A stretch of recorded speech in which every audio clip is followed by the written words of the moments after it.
स्वयं भू। शंभू का मतलब क्या है? स्वयं प्रकट होने वाला, आजन्मा, मृत्यु से परे। मेरे राम जी महाराज को पृथ्वी पर आना पड़ा तो मेरे राम जी महाराज को वापस जाना पड़ा। मेरे भगवान कृष्ण को पृथ्वी पर आना पड़ा तो मेरे भगवान कृष्ण को वापस जाना पड़ा।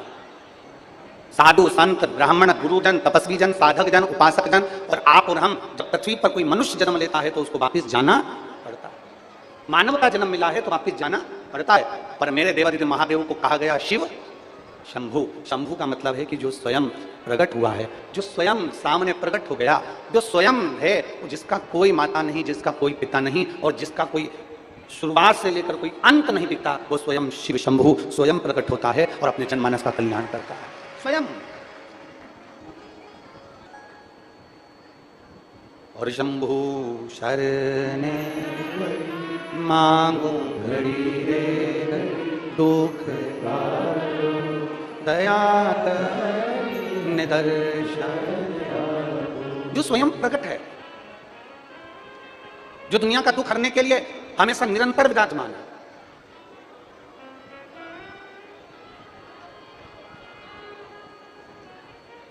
कल माननीय विधायक जी पटेल जी के साथ में मां नर्मदा जी का पूजन करने के लिए, मां नर्मदा जी की कृपा से, मां नर्मदा जी कहीं इशारा कर कर झाला देकर अपने पुत्र को बुला ली होगी, तो मां की करुणा हुई तो नर्मदा जी का पूजन करने के लिए गए। मां नर्मदा जी का पूजन करने के लिए गए। वहां पर विप्र ब्राह्मण श्री श्री रविशंकर जी महाराज जी के सानिध्य में जो आश्रम है, उसी में जो वेदशाला पाठशाला है, वहां के विद्वान ब्राह्मणों ने पूजन कराया।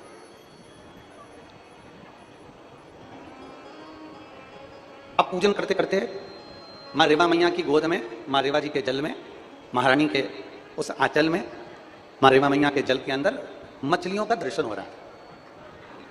जरा ध्यान देना कथा पर, बहुत बहुत जो अनुभव किया वो बताने में कुछ नहीं आता। रेवा मैया के आंचल में, रेवा मैया की गोद में, मेरी मां नर्मदा मैया की गोद में, मां रेवा के जल में मछलियों का दर्शन हो रहा था। छोटे छोटे जीवों का दर्शन हो रहा था। कोई मछली बड़ी थी, कोई मछली छोटी थी, कोई बहुत छोटा सा जीव था, कोई बड़ा जीव था, और वो रेवा मैया की गोद में अटखेलियां कर रहे।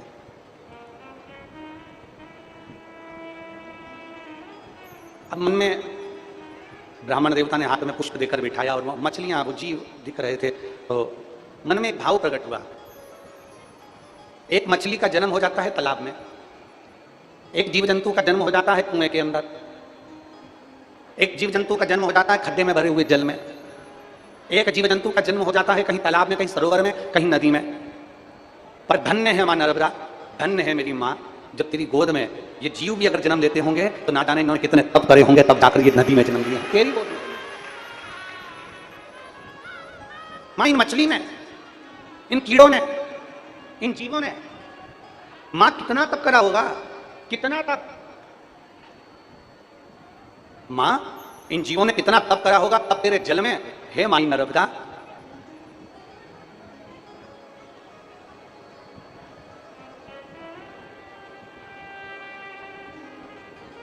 इन जीवों ने कितना तप करा होगा माई नर्मदा, इन जीवों ने कितनी साधना करी होगी और इन जीवों ने कितना तप करा होगा हे माई नर्मदा, तब जाकर ये जीव तेरे जल में जन्म लिए, तेरे जल में। और अब ये तो होगी जीव की बात। अब जरा विचार करिएगा कि जितने मां नर्मदा के तट पर ब्राह्मण संत साधु गुरु तपस्वी साधक उपासक और जितने गांव, जितनी बस्तियां, जितने नगर मेरी मां नर्मदा के तट पर बसे होंगे, जरा विचार करना वहां रहने वाले भी कोई साधारण संत से कम नहीं होंगे। उन्होंने कितना तप करा होगा जो मां नर्मदा के तट पर विराजमान हो गए। तो मां नर्मदा के तट पर रह रहे हैं वो तो भाग्यशाली हैं, पर आज आप और हमारा भी भाग्य है जो मां नर्मदा ने अपने को झाला देकर यहाँ कथा सुनने के लिए बुलाई। ये आप और हमारा भाग्य है। और जितने आस्था चैनल पर कथा सुन रहे हैं, जितने फेसबुक पर कथा सुन रहे हैं, जितने सोशल मीडिया पर कथा सुन रहे हैं, वो भी भाग्यशाली हैं जो मां नर्मदा के तट से, ओमकारेश्वर जी की पवित्र भूमि से ये कथा मानधाता राजा की पवित्र भूमि से श्रवण करी जा रही है। और वो राजा मानधाता कोई साधारण नहीं थे, जिनकी ये धरती है, जिनकी ये भूमि है।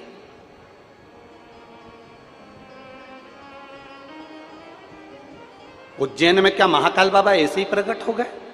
काशी में क्या मेरे विश्वनाथ जी ऐसे ही प्रकट हो गए? सोमनाथ जी में क्या मेरे सोमेश्वर महादेव ऐसे ही प्रकट हो गए? नागेश्वर भगवान क्या ऐसे ही प्रकट हो गए? मल्लिकार्जुन क्या ऐसे ही प्रकट हो गए? केदारनाथ जी में क्या केदारेश्वर बाबा ऐसे ही प्रकट हो गए? क्या वेदनाथ जी में वेदनाथ जी ऐसे ही प्रकट हो गए? क्या ओमकारेश्वर में मेरा ओमकारनाथ ऐसे ही प्रकट हो गया? नहीं, मेरा ओमकारेश्वर बाबा ऐसे ही प्रकट नहीं हुआ। ना जाने कितने तप साधना कितना कितना करा होगा, तब जाकर हमको और आपको, और ये कली काल में 12 ज्योतिर्लिंग में अगर लिंग का दर्शन, शिव का दर्शन यदि आप और हमको हो रहा है, तो अपने आप को भाग्यशाली समझना कि मेरे भोले बाबा की बड़ी कृपा है जो 12 ज्योतिर्लिंग का दर्शन हो रहा है।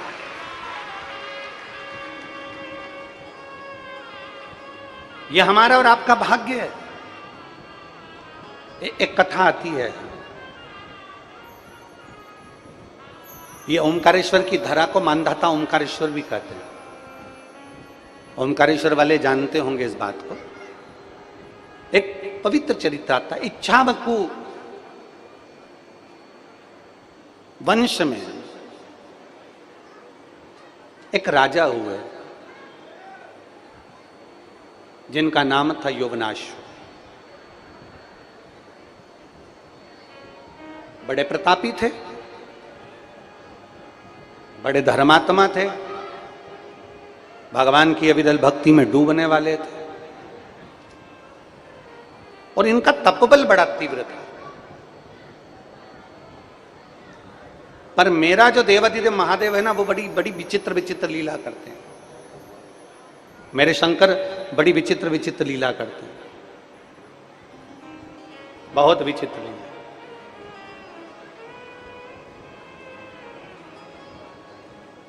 अब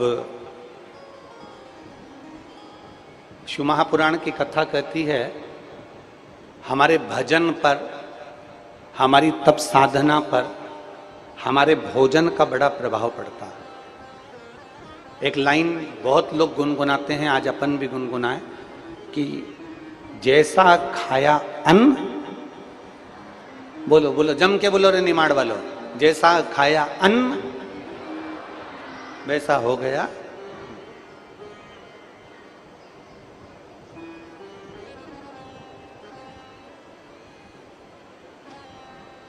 जैसा खाया अन्न वैसा हो गया।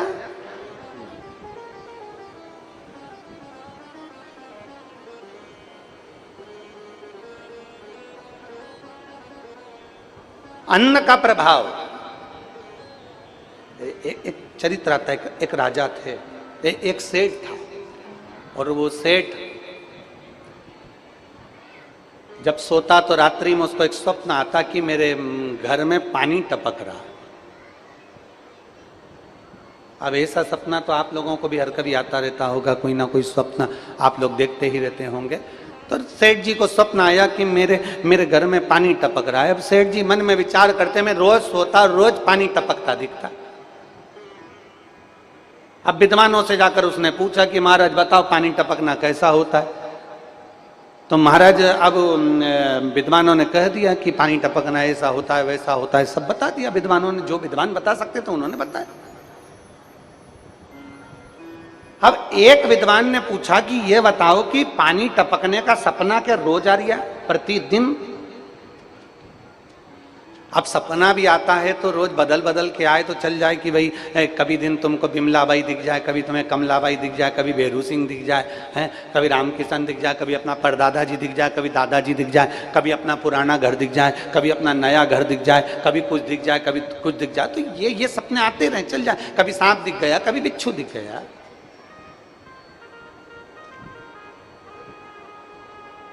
ये सपना तो आता रहता है। एक विद्वान ने पूछा ये बताओ क्या तुमको रोज पानी टपकता हुआ दिखता है? उसने कहा कि हाँ महाराज जी, बस समझ में नहीं आता कि मैं रोज, बस दिन में भी अगर मैं थोड़ी देर लेट गया तो मुझे ऐसा लगता है कि मेरे घर में पानी टपक रहा। मैं रात को भी सो गया तो सपने में आता है कि पानी टपक रहा।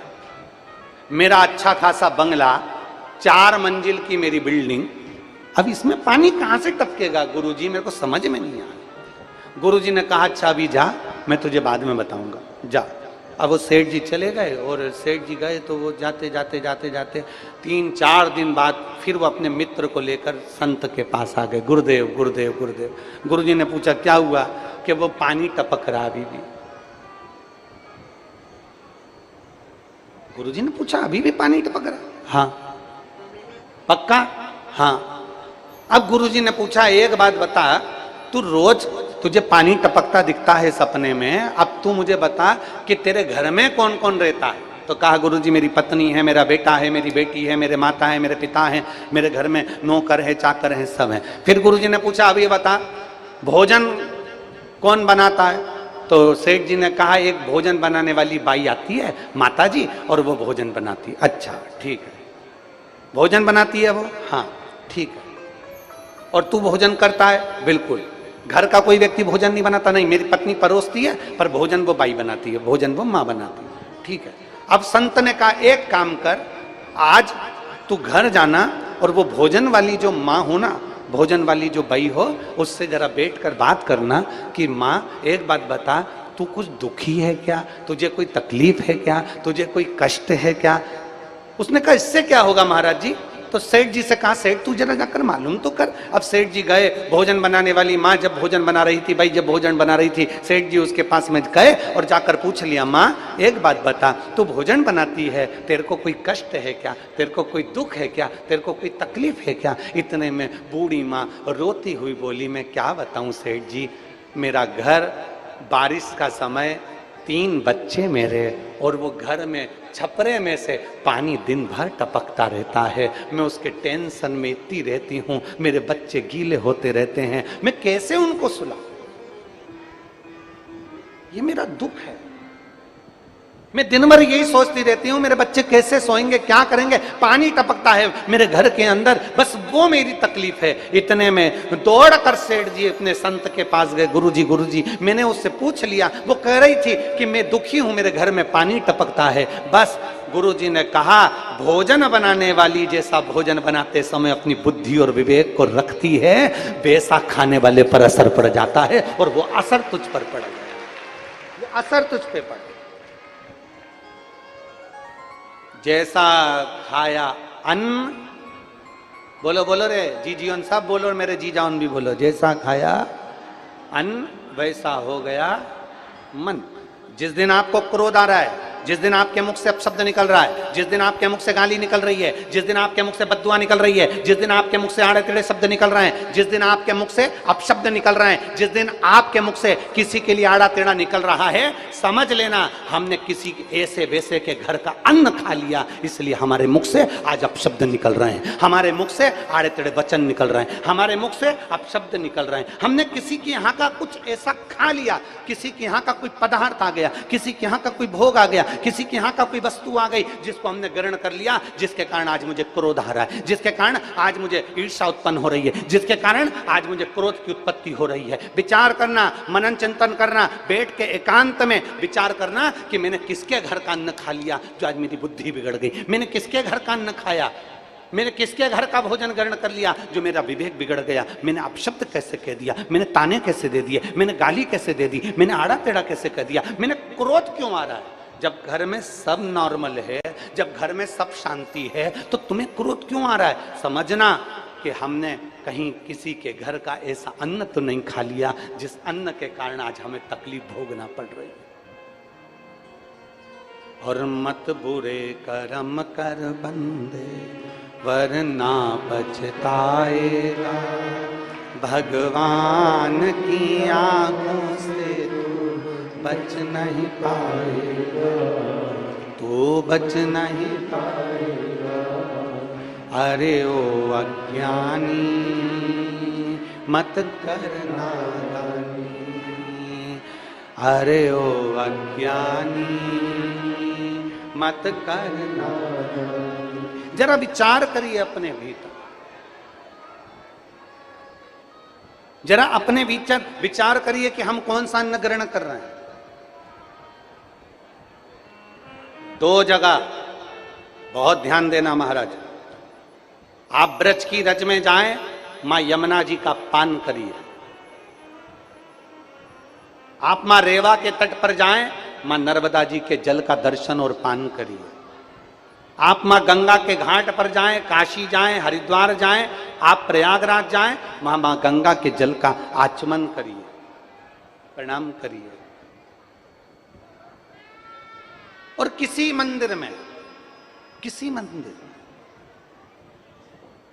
किसी देवालय में, किसी शिवालय में, मेरे राम के मंदिर में, मेरे कृष्ण के मंदिर में, मेरे शंकर के मंदिर में, मेरे नारायण के मंदिर में, मेरे गुरुजन के मंदिर में, मेरे दत्त भगवान के मंदिर में, मेरे भगवान के मंदिर में, 33 कोटि देवताओं के मंदिर में, और किसी सतगुरु की शरणागति में, किसी संत की कहीं समाधि स्थल पर, किसी संत के दरवाजे पर, किसी संत के आश्रम पर, किसी संत के द्वार पर अगर पहुंचे तो दो चीजों का स्मरण करना। एक बार वहां की रज को अपने मस्तक जरूर चढ़ाना, और दूसरी बार वहां अगर पीने के लिए पानी मिल जाए, जल आचमन करने के लिए मिल जाए, तो जल का आचमन जरूर करना। उससे हमारा मन, तन और बुद्धि पवित्र होती चली जाती है।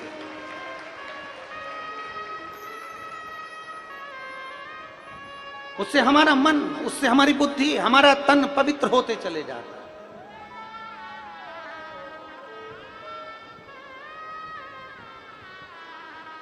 मैं धन्यवाद दूंगा संपूर्ण ओमकारेश्वर के आसपास के सभी ग्रामीण वासियों को। खरगोन, खंडवा, मोरटक्का, चाहे उस पार नर्मदा जी के बसे हुए गांव हों, चाहे इस पार के सारे गांव हों, चाहे वो बूंदी हो, चाहे वो आसपास के सतवास हो, ये हो, सब आसपास के ग्रामीण वासियों को साधुवाद दूंगा कि मां नर्मदा जी के तट पर चल रही इस कथा में ऐसा कोई गांव का व्यक्ति नहीं है जिसने सहयोग नहीं करा। जगह जगह पानी के टैंकर लगा देना, जगह जगह नाद भर कर रख देना, जगह जगह पानी के प्याऊ की व्यवस्था कर देना, जगह जगह पानियों की व्यवस्था कर देना। और ऐसी व्यवस्था का दर्शन कल हमारे हमको किसी ने आश्रम पर सीहोर में मैसेज करा, और मैसेज कर कर कहा कि गुरुजी हम इतनी कथाओं में गए, पर ओमकारेश्वर की कथा में जो गांव के लोगों ने पानी की व्यवस्था और अन्य व्यवस्था करी, ऐसी व्यवस्था कहीं नहीं मिल पाई। धन्य है रे मां रेवा के तट पर रहने वाले ओमकारेश्वर के सारे ब्राह्मण, संत, साधु, सन्यासी, तपस्वी, साधक और सारे ग्रामीण वासियों को नमन करता हूं, प्रणाम करता हूं। मैं इस मां नर्मदा के तट पर रहने वाली मेरी जीजियों के चरणों को दंडवत करके प्रणाम करता हूं, नमन करता हूं कि मेरी बहनों ने अपने अपने घर के दरवाजे अपने अपने आए हुए मेहमानों के लिए खोल दिए। एक बार जोरदार ताली बजाओ मेरी इन बहनों के लिए। बहुत साधु, धन्य है आपको, साधुता है आपको। धन्य है ग्रामीणवासी जिन्होंने ट्रैक्टर, ट्राली, टैंकर सब लगा रखे हैं लाइन से लेकर वहां तक। धन्यता। और मिला ये मानव का जो देह मिला है ना, मानव का जो शरीर मिला है ना, ये बड़ी मुश्किल से मिला है, बड़ी मुश्किल। वो कहते हैं ना, अरे मैंने मानव जन्म तुझको हीरा दिया।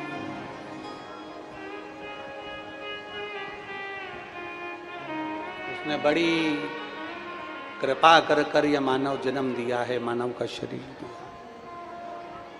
मैंने मानव जन्म तुझको हीरा दिया, तू यूं ही गवाए तो मैं क्या करूं। मैंने मानव जन्म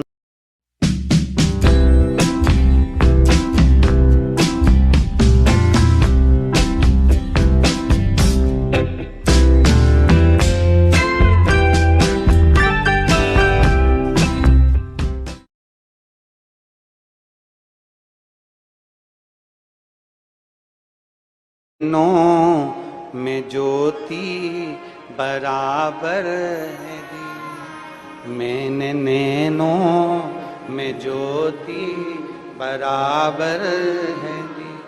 तू गीता ना पढ़ता तो मैं क्या करूं। मैंने मानव जन्म तुझको हीरा दिया, तू व्यर्था गवावे तुम्हें क्या, मैं क्या कर सकता हूं। मैं पंडित प्रदीप मिश्रा, जिन्हें हम सिहोर वाले के नाम से भी जानते हैं, भारत के प्रसिद्ध कथावाचक और आध्यात्मिक गुरु हैं।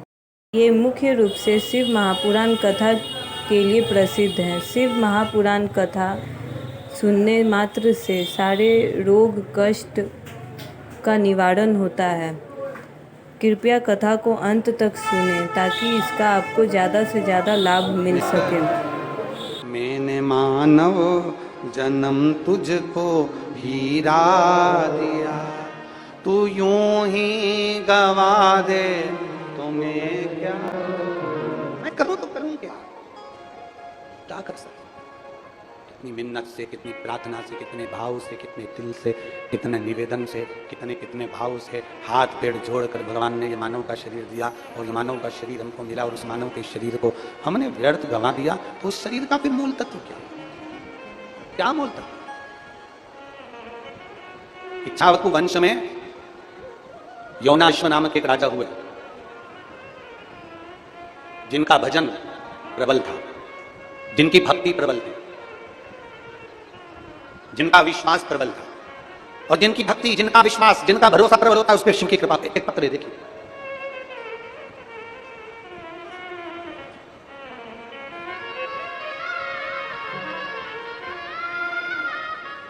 मेरा नाम अनमोल पटेल है, मैं जिला कानपुर की रहने वाली हूं। कहीं बैठी हैं? मेरा नाम अनमोल पटेल है, मैं जिला कानपुर की रहने वाली हूं। कहीं बैठी हूं तो हाथ हिला सकती हूं। आप ही हैं? ऐसा हाथ हिला देगा। मेरा नाम अनमोल पटेल है। अनमोल जी वापस हाथ हिला देगा। ठीक है, ठीक है। मेरा नाम अनमोल पटेल है, मैं जिला कानपुर की रहने वाली हूं। एक लोटे जल का मैं क्या वर्णन करूं। आ जाओ अनमोल जी, आइए। माँ आई है क्या आपके साथ में? हाथ हिलाओ माँ, आप भी आ जाओ, आ जाओ, आ जाओ, दोनों आ जाओ। मेरा नाम अनमोल पटेल है, मैं जिला कानपुर की रहने वाली हूँ। गुरुजी, आप लोग पत्र को एलईडी पर पढ़ सकते हैं, आस्था चैनल पर पत्र को पढ़ सकते हैं। मेरा नाम अनमोल है, अनमोल पटेल, मैं जिला कानपुर की रहने वाली हूँ। गुरुजी, एक लोटे जल का मैं क्या गुणगान करूँ। मेरी माँ रेवा देवी को बच्चेदानी में कैंसर लास्ट स्टेज पर पहुँच गया था। बच्चेदानी में कैंसर लास्ट स्टेज पर पहुँच गया था। तब मैंने सन 2022 में आपकी कथा सुनी और मैंने अपनी माँ को शिव महापुराण के बारे में बताया। और वहाँ गुरुदेव कहते हैं कि बाबा पर विश्वास रखो और मंदिर जाओ और मंदिर में जाकर एक लोटा जल भगवान को समर्पित करो। मंदिर में सफाई करो, मंदिर में जाया करो और मंदिर में सफाई करने के बाद भगवान का प्रणाम करो। जो जल चढ़ाओ उसका आचमन किया करो, उसी जल का आचमन कर लो। मैंने अपनी माँ से कहा और माँ ने वो करना प्रारंभ करा। मैं सीहोर गई, एक रुद्राक्ष लाई और रुद्राक्ष लाकर मैंने वो माँ को दिया। तांबे के कलश में उसको गलाकर शिव जी को चढ़ाकर उस जल का आचमन करना प्रारंभ करा। डॉक्टर ने कह दिया था कि लास्ट स्टेज का कैंसर है, अब इनका ठीक होना बड़ा कठिन है, अंतिम समय इनका चल रहा है। आज 2022 से मैंने भगवान देवादिदेव महादेव पर भरोसा करा। आज मेरा पूरा कैंसर समाप्त हो चुका है। मैं बाबा को यहाँ दंडवत प्रणाम करने के लिए आई, मैं शिव को प्रणाम करने के लिए। मेरा मोबाइल नंबर ये है। मेरे बाबा ने मेरी लाज रखी 2022 से आज तक मुझे ठीक रखा। ये शिव और तेरी कृपा बिना न हिले एक भी अणु, लेते हैं श्वास तेरी कृपा से तनु। बखान क्या करूं मैं राखों के ढेर का, चपटी भगोत में खजाना कुबेर का। हे गंगधार मुक्ति द्वार ओंकार तू, भोले ओंकार तू। आयो शरण तिहार शंभु तार तार तू। हम देवादिदेव महादेव को अगर भरोसे के साथ में हम देवादिदेव महादेव को विश्वास के साथ में हम देवादिदेव महादेव को एक भरोसे के साथ एक विश्वास के साथ हम देवादिदेव महादेव को जब रिझाते हैं तो मेरा महादेव सुनता जरूर है, मेरा शिव, मेरा उघरदानी, मेरा शंभू सुनता जरूर है। और मेरी जीजियों और जितने मेरे जीजा बैठे हैं और जितने मेरे भाई बहन यहां पर बैठे हैं, जितने मेरी माताएं बैठी हैं, जितने मेरे भाई बंधु बैठे हैं, उन सबसे कहूंगा, मेरी बेटियों से कहूंगा, मेरे बेटों से कहूंगा, मेरी बेटियों से कहूंगा, मेरे बेटों से कहूंगा, आप कर्म करो, मेहनत में कोई कमी मत आने देना। आपकी मेहनत में अगर कोई कमी नहीं आई तो यह विश्वास मानकर चलना, तुमने जो शंकर जी को एक लोटा जल चढ़ाया है तो भरोसा रखना कि मेरा बाबा तुम्हारी नैया डूबने नहीं देगा, तुम्हें पार जरूर लगाएगा। हाँ, मेहनत ही ना करो। कई कई लोग संसार में ऐसे हैं जो भाग्य के भरोसे बैठे हुए हैं, हमें पंडित जी ने कह दिया, हमें महाराज जी ने कह दिया, हमें गुरु जी ने कह दिया, सब बदलेगा, समय आएगा तब हो जाएगा। कुछ मत करो, घर में बैठे हुए हैं, फालतू के बैठे हुए हैं, कुछ काम ही नहीं कर रहे और कह रहे हैं कि जब समय आएगा सब अच्छा होगा ना। फिर किसी ने पूछा तुम काम पर क्यों नहीं जा रहे, तुम काम क्यों नहीं कर रहे, तुम फॉर्म क्यों नहीं भर रहे, तुम कंपटीशन एग्जाम की तैयारी क्यों नहीं कर रहे, तुम पढ़ाई क्यों नहीं कर रहे, तुम मेहनत क्यों नहीं कर रहे। तो वो कई जीजियों कह देती, मेरी बेटियां कह देती, बेटे कह देते हैं हम तो एग्जाम दे दे के थक गए, अब नहीं दूंगी मैं तो, हम तो एग्जाम दे देकर थक गए, अब मैं एग्जाम नहीं दूंगा, हम तो मेहनत कर करके थक गए, अब मेहनत नहीं करूंगा, अब नहीं करूंगा। जो लोग कहते हैं ना कि हम फॉर्म भर भर के थक गए, हम मेहनत कर करके थक गए, हम परीक्षा दे दे कर थक गए, हम प्रयास कर करके थक गए, अब नहीं करेंगे, उनके लिए कथा आती है कि एक व्यक्ति रोड के किनारे पे से जा रहा था और रोड के किनारे पर हाथी बंधे थे और हाथी भी बंधे थे तो वो रस्सी से बंधे थे। थोड़ा ध्यान देना, हाथी कैसे बंधे हैं, जम के तो बोलो, रस्सी से। अब व्यक्ति के दिमाग में आया इतना बड़ा हाथी और रस्सी से बंधा, अगर हाथी को बांधना था तो चेन से बांधना, हाथी को बांधना था तो लोहे की जंजीर से बांधना, हाथी बंधा वो भी रस्सी से। गजब के लोग हैं। व्यक्ति को बेचैनी होने लगी, आखिर हाथी और रस्सी से बंधा, हाथी और रस्सी से बंधा होगा, बड़ी बेचैनी, बड़ी बेचैनी।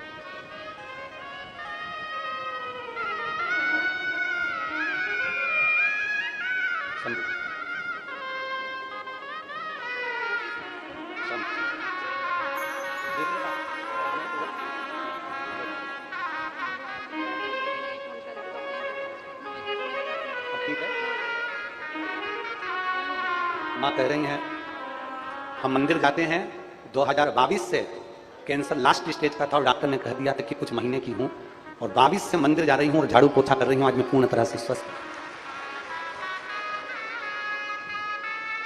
और खाली ना जाता दर से तुम्हारे, मैं भी खड़ी हूं।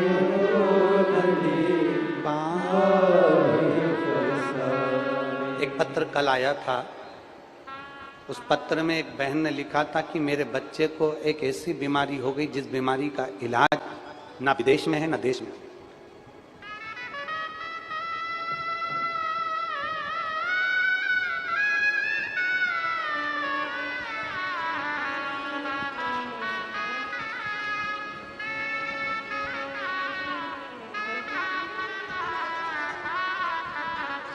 जिसने पत्र लिखा था, अगर वो बेटी हो अपने बच्चे को लेकर आई हो, जिनके बच्चे को एक बीमारी हो गई थी जिसका इलाज, जिसके कारण पूरे पांव से धीरे धीरे बच्चा चलना बंद कर देता है और शरीर उसका काम करना बंद कर देता है, जिस बीमारी का नाम भी उन्होंने लिखा।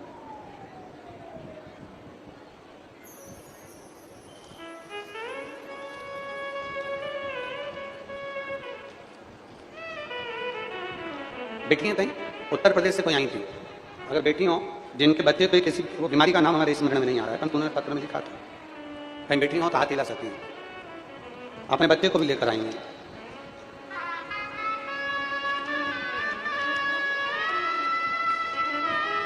शंभू।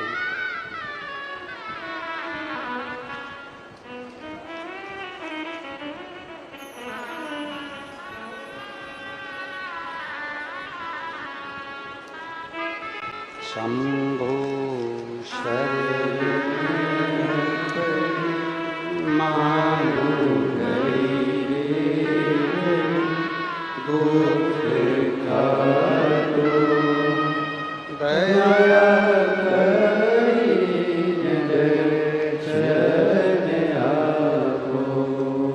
शंभो शरण पड़े मानो घड़ी रे घड़ी दुख काटो दया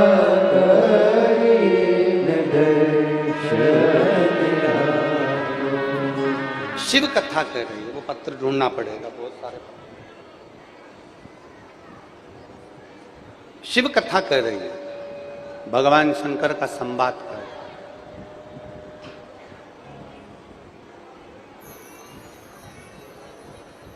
अगर वो कहीं बैठी हो तो अपने बच्चे को लेकर आ सकती है, वो पत्र ढूंढना पड़ेगा वो। तो उन्होंने पत्र में लिखा कि उस बीमारी का इलाज कहीं नहीं, उसमें धीरे धीरे पांव काम करना बंद करते हैं, शरीर काम करना बंद करता है और बाद में वो पांव और शरीर पूरा काम करना बंद कर देता है। और मेरी बेटी ने, मेरे बच्चे ने चलना बंद कर दिया। और शिव के मंदिर में चढ़ा हुआ जल, शंकर के मंदिर में चढ़ी हुई बेलपत्र इतना प्रभाव कर गई कि मेरा बच्चा आज बाबा की कृपा से ठीक होकर इस पंडाल में आकर बैठा। उसने पत्र में लिखा।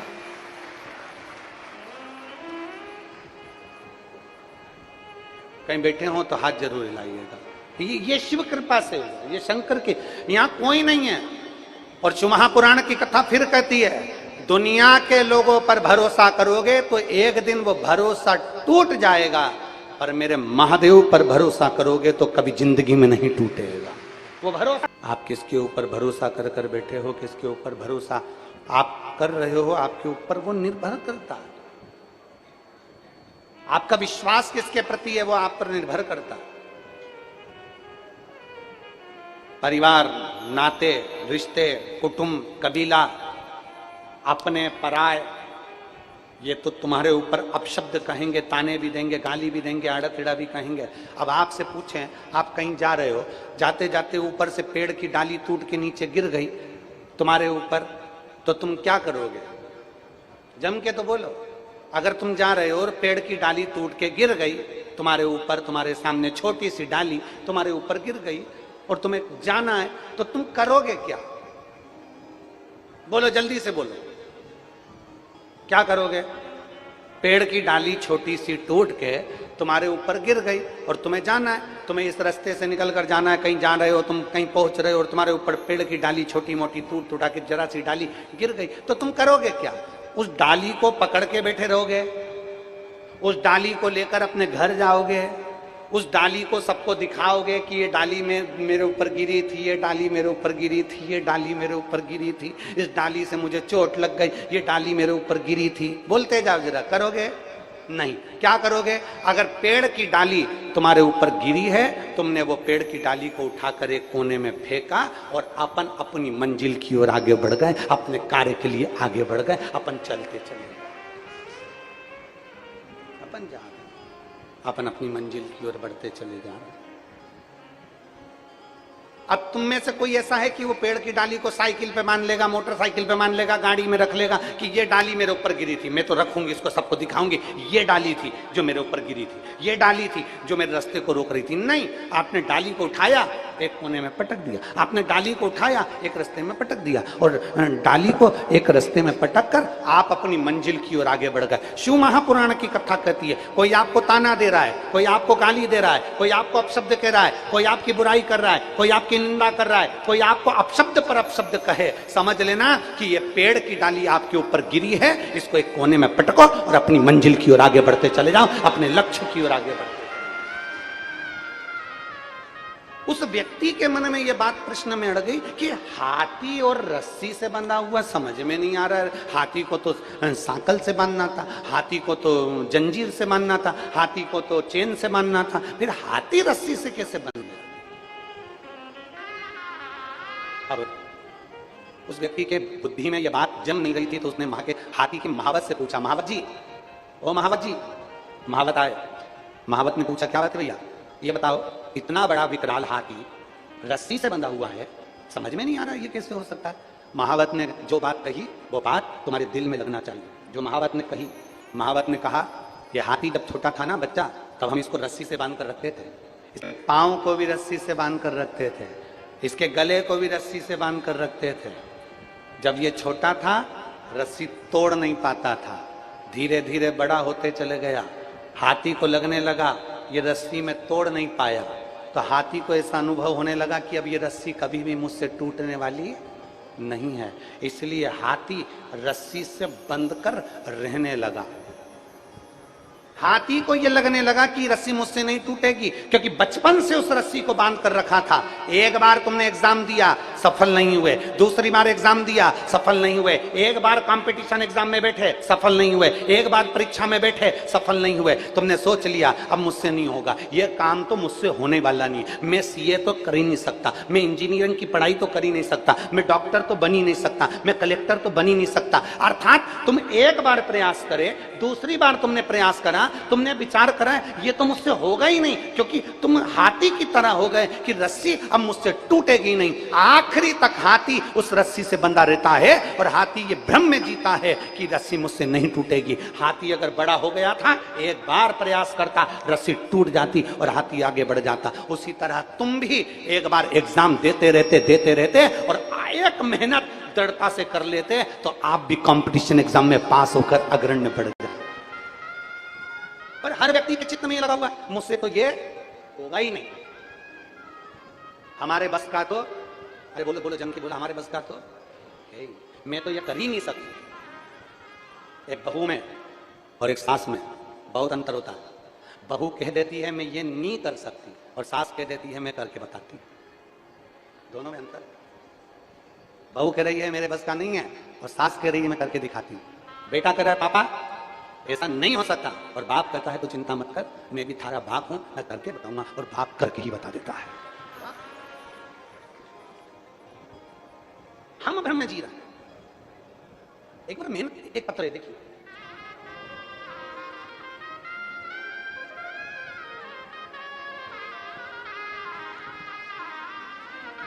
मैं रजनी काक रतलाम से यहां आई हूं। रजनी काक कहीं बैठी हो तो हाथ लाइएगा। रजनी जी आप ही हैं, हाथ हिला देगा। श्री शिवाय नमस्ते। आ जाओ, एक बेलपत्र ले जाना। मैं रजनी काक रतलाम से आई हूं। पत्र को आप लोग एलईडी पर पढ़ेंगे, आस्था चैनल पर पढ़ेंगे। मैं रजनी काक रतलाम से आपके प्रवचन की कथा सुनने के लिए आई हूं। जिस प्रकार गूंगा मिठाई के स्वाद का वर्णन नहीं कर सकता, केवल स्वयं महसूस करता है, वैसे ही शिव जी की महिमा का मैंने अंतर मन से महसूस किया है और इसका श्रेय बाबा भोलेनाथ को देती हूँ। गुरुजी, मेरी शादी को 2 साल हो चुके थे, किंतु संतान नहीं हुई थी। मैंने डॉक्टर से चेकअप करवाया था। बच्चेदानी में गठान होने के कारण डॉक्टर ने मुझे साफ शब्दों में कह दिया था कि आप कभी मां नहीं बन सकती। मैंने भोलेनाथ पर विश्वास करा। रतलाम के पास बिलपाक गांव में विरूपाक्ष महादेव के मंदिर में मैंने बाबा देवादिदेव महादेव की खूब अर्चना करी, बाबा से विनती करी और बाबा से निवेदन कर कर शंकर जी की आराधना करी, जल चढ़ाया, शिव की आराधना करी, बेलपत्र का प्रयोग करा, आंकड़े की जड़ प्रयोग करा। गर्भ ठहर गया, पर डॉक्टर ने कह दिया कि तुम्हारे गर्भ में बच्चा नहीं है, 1 किलो की गठान है। अब फिर जब 1 किलो की गठान, अब करे तो करे क्या? मैं बाबा का क्या वर्णन करूं गुरुदेव। बाबा की ऐसी कृपा हुई कि समय के अनुसार गर्भ में जो बच्चा था उसने जन्म लिया, और जन्म लेने के बाद जब गठान की सोनोग्राफी दूसरी बार 6 महीने के पश्चात, बच्चे के जन्म के बाद जब दूसरी बार सोनोग्राफी कराई गई, तो जो 1 किलो की गठान थी वो भी पूरी गल चुकी थी। मैं बाबा को यहाँ धन्यवाद देने के लिए, मैं शिव को धन्यवाद देने को। अब ये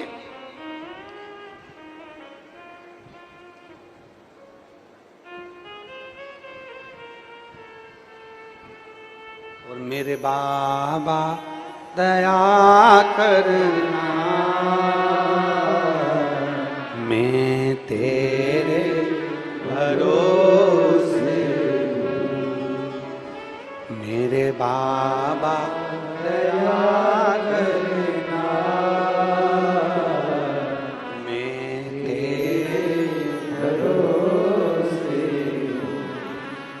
ना घर के भरोसे हूँ, ना परिवार के भरोसे हूँ, ना घर के भरोसे हूँ, ना परिवार के भरोसे हूँ, मेरे बाबा दया करना, मैं तेरे भरोसे हूँ, भोले बाबा दया करना, मैं तेरे भरोसे हूँ। शिव के आश्रित हो जाओ।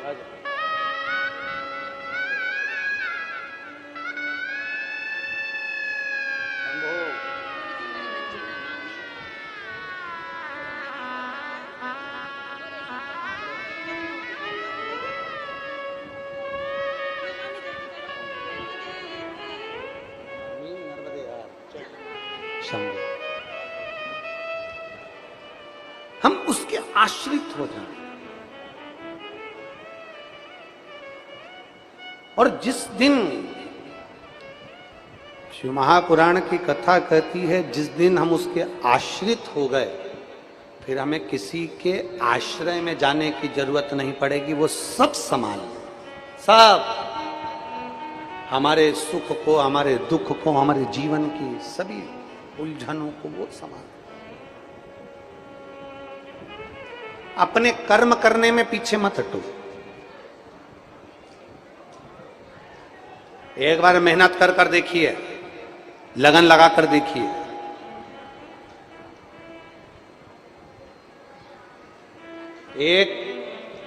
इसमें लिखा है 1 किलो की गठान गर्भ में थी। विश्वास करिए, डॉक्टर शंकर का एक रूप होता है, डॉक्टर शिव का एक रूप है। और शिव महापुराण की कथा कहती है डॉक्टर शंकर का एक रूप होता है। शिव महापुराण की कथा कहती है डॉक्टर का इलाज भी चलने दो, क्योंकि वो शंकर का एक प्रतिबिंब है, शंकर का एक रूप है।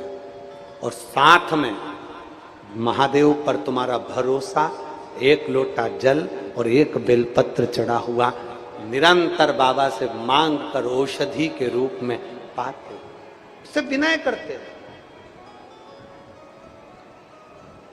उससे निवेदन करते रहो।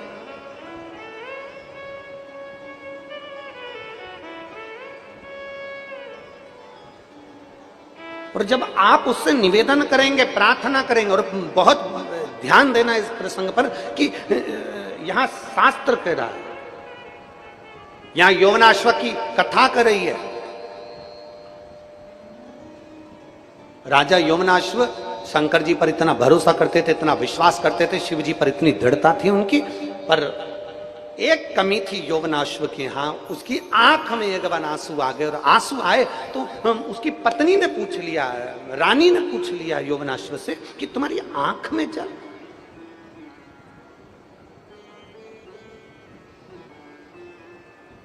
महाराज,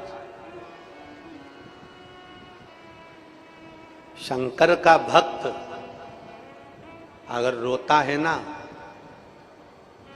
तो ना जाने कितनों को रुला देता है। इसलिए शिव महापुराण की कथा एक बात कहती है कि जीवन में प्रसन्न रहना सीखो। प्रसन्न, जीवन में जितने खुश रह सकते हो उतने खुश रहना सीखो।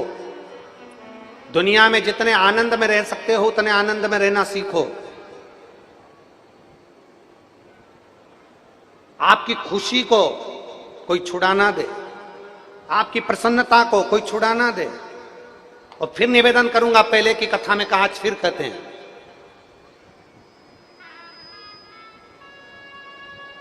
एक घंटे की खुशी चाहिए तो एक झपकी ले लो। मतलब थोड़ी देर, अरे बोलो तो जम के, जब पहले बोल चुके हम आज फिर कह रहे हैं, एक घंटे की खुशी चाहिए तो झपकी ले लो। एक दिन की खुशी चाहिए तो गाड़ी लेकर कहीं पिकनिक करने, कहीं घूमने, कहीं हिल स्टेशन चले जाओ। कितने दिन की खुशी? जम जम के बोलते जाओ जरा। एक दिन। एक घंटे की खुशी चाहिए तो क्या करना पड़ेगा? झपकी ले लो। एक दिन की खुशी चाहिए तो क्या करना है? कहीं घूमने चले जाओ। एक महीने की खुशी चाहिए तो आज ही शादी कर लो।